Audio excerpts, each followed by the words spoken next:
Well, fundamentalism is actually going back to the fundamentals of any ideology.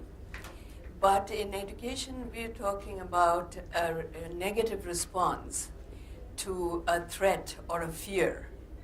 And this fear is usually provoked by a sense of loss of identity, misrecognition of a culture or a religion or a person.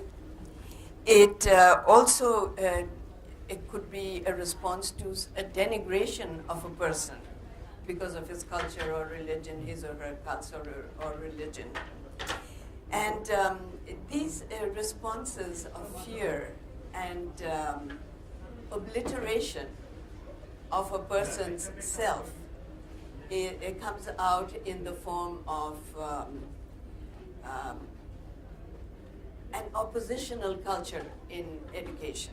Okay. That is a resistance to what is going on. And usually this is thought to be a response to,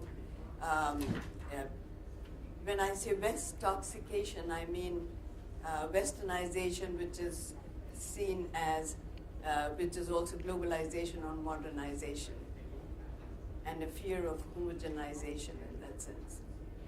One of the characteristics of fundamentalism is intolerance to other ideas, because, and there is something of a religious kind of a connotation to it, so that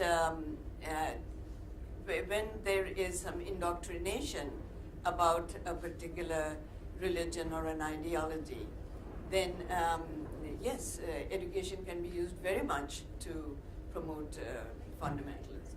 When we talk of education, we have to be clear about what we mean by education. A banking system of education where you put the knowledge into the child will not really help very much in terms of combating fundamentalism, but a critical pedagogy in which people discuss and talk about issues and challenge taken for granted assumptions.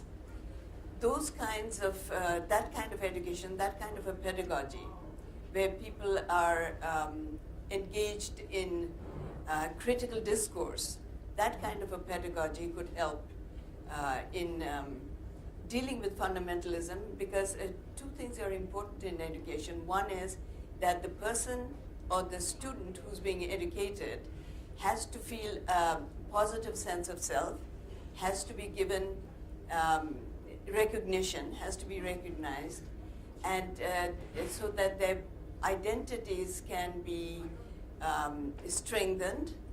And the second thing in education is to feel that there is some kind of a connection with what they're learning.